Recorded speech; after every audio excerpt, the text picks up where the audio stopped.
Hospital దగ్గర పెట్టినాం నా హాస్పిటల్ రీచ్ చేసాం ఆ మెటీరియల్ చదివిన సర్టిఫికేట్ కూడా పెడతాను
Probably first year and the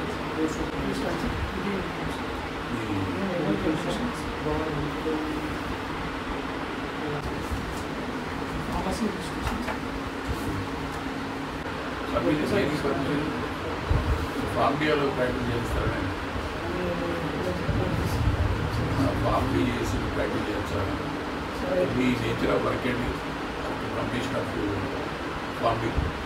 Public and it's a way to present with the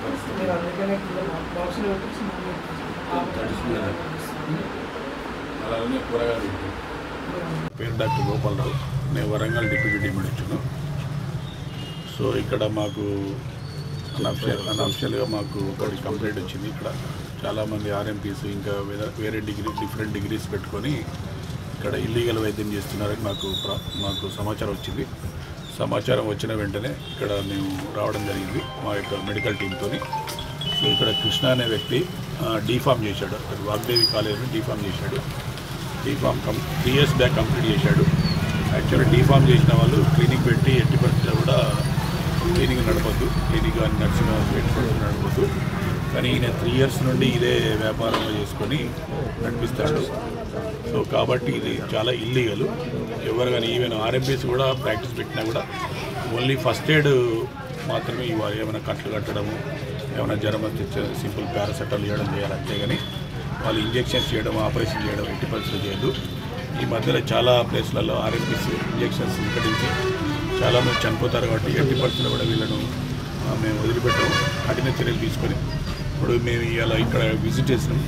so ఈ యొక్క రిపోర్ట్ డిఎంఎండ్ గారు సబ్మిట్ చేసి సో చట్ట ప్రకారంగా మేము దీనిపై చర్య తీసుకుంటాము. అవసరమంటే ఈ యొక్క భవానీ క్లినిక్లు సీజ్ చేయడానికి కూడా మేము సిద్ధంగా. Thank you sir. ఈ రూరల్ ఏరియాలో ఎక్కువ ఈ ఆర్ఎంపీల వైద్యం వికటించి చాలామంది చనిపోతారు. అవును. ఈ మధ్యలో చాలామంది అట్లా ఎన్నిసార్లు చెప్పినా కూడా వాళ్ళు వినట్లేదు. ఫస్ట్ ఎయిడ్ చేసుకోవాలని మేము చెప్పాము. సో కాబట్టి అట్లా ఎవరైనా ఇంజెక్షన్స్ చేసి వికటించడం అలాంటివి జరిగితే మాత్రం వాళ్ళని ఎట్టి పరిస్థితులు ఉపేక్షించింది. ఖచ్చితంగా వాళ్ళను సీజ్ చేయడం జరుగుతుంది, వాళ్ళు జైలు పంపడం కూడా జరుగుతుంది.